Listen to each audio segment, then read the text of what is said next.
প্রিয় স্টুডেন্টস, আজকে আমি তোমাদের 2018 সালের মাধ্যমিক পরীক্ষার যে ভূগোল কোশ্চেন ছিল তার বিভাগ খ এর কোশ্চেনগুলো আলোচনা করছি। শর্ট কোশ্চেনগুলো বিভাগ খ এর শর্ট কোশ্চেনগুলো আলোচনা করে দিচ্ছি। প্রথমে আছে শুদ্ধ অশুদ্ধ। জলপ্রপাতের পাদদেশে মন্থকূপের সৃষ্টি হয়। এটা হবে অশুদ্ধ। জলপ্রপাতের পাদদেশে প্রপাতকূপের সৃষ্টি হয়। বায়ুর চাপ 14 ব্যারোমিটারের সাহায্যে পরিমাপ করা হয়। এটা শুদ্ধ।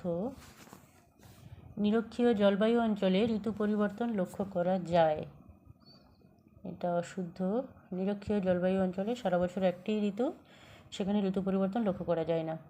প্রশান্ত মহাসাগরে সৃষ্ট এল নিনোর প্রভাবে দক্ষিণ আমেরিকার পশ্চিম উপকূলে খরার সৃষ্টি হয়।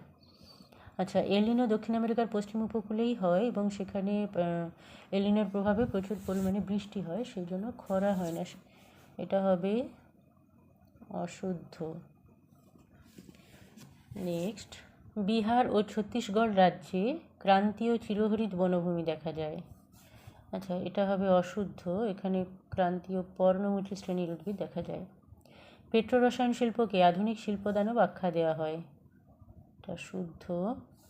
মহাকাশে কৃত্রিম উপগ্রহ যেখান থেকে চালু হয় তা হলো প্ল্যাটফর্ম। এটাও শুদ্ধ। উপযুক্ত শব্দ বসিয়ে শূন্যস্থান পূরণ করো। ড্যাশ নদীর নাম অনুসারে নদীতে সৃষ্ট বাঁক মিয়েন্ডার নামে পরিচিত। আচ্ছা, ড্যাশ নদীর নাম অনুসারে নদীতে সৃষ্ট বাঁক মিয়েন্ডার নামে পরিচিত। এটা হবে তুরস্কের মিয়েন্ডারেস নদীর নাম অনুসারে। মিয়েন্ডারেস বা মিয়েন্ড্রসও বলা যায়, মিয়েন্ডারেস নদীর নাম অনুসারে। হিমবাহ পৃষ্ঠে আড়াআড়ি ও সমান্তরাল ফাটলগুলিকে ড্যাশ বলে। আচ্ছা, এটা হচ্ছে ক্রেভাস বলে। বায়ুমণ্ডলে উচ্চতা বৃদ্ধির সঙ্গে উষ্ণতা বৃদ্ধি পাওয়াকে ড্যাশ বলে।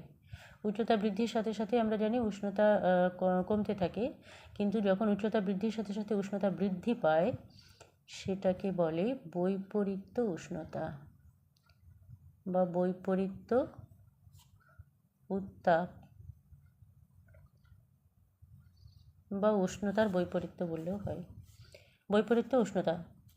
ভরা কোটালের সময় সমুদ্রের জল প্রবল বেগে মোহনা দিয়ে নদীতে প্রবেশ করে, একে ড্যাশ বলা হয়। আচ্ছা, একে বলে বান ডাকা। আমি এদিকে না, এখানটাতেই লিখে দিচ্ছি, বান ডাকা বলা হয়। যে সকল বর্জ্য বিয়োজিত হয়ে জল, মাটি ও বাতাসের সঙ্গে মিশে যায় তাকে ড্যাশ বলে। আচ্ছা, তাকে জৈব ভঙ্গুর বর্জ্য বলা হয়। জৈব ভঙ্গুর বর্জ্য বলে। ড্যাশ মেঘালয় মালভূমির সর্বোচ্চ অংশ। আচ্ছা, মেঘালয় মালভূমি শিলং পাহাড়ের শিলং হচ্ছে মেঘালয় মালভূমির সর্বোচ্চ অংশ। 2011 খ্রিস্টাব্দের আদমশুমারি অনুসারে ভারতের সাক্ষরতার হার ড্যাশ শতাংশ। আচ্ছা, ভারতের সাক্ষরতার হার 74.04%, 74.04%। নেক্সট হচ্ছে, একটি বা দুটি শব্দে উত্তর দাও। সাহারায় বালুকাময় মরুভূমি কী নামে পরিচিত? আর্গ নামে পরিচিত। বালুকাময় মরুভূমি আর্গ, আর প্রস্তরময় বা শিলাময় মরুভূমি হামাদা নামে পরিচিত। আচ্ছা, বায়ুমণ্ডলের কোন স্তরে জেট বিমান যাতায়াত করে? স্ট্রাটোস্ফিয়ার।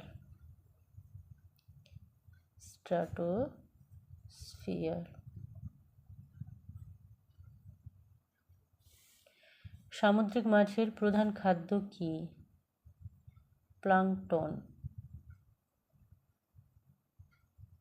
প্লাঙ্কটন। একটি তেজস্ক্রিয় বর্জ্যের নাম লেখো। আচ্ছা, এটা ইউরেনিয়াম 235 হতে পারে, 238 হতে পারে। ইউরেনিয়াম।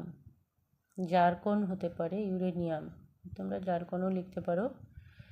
ইউরেনিয়াম। আচ্ছা, আমি আরেকটা লিখে দিচ্ছি, জারকন। দক্ষিণ ভারতের দীর্ঘতম নদীর নাম কি? এটা হচ্ছে গোদাবরী।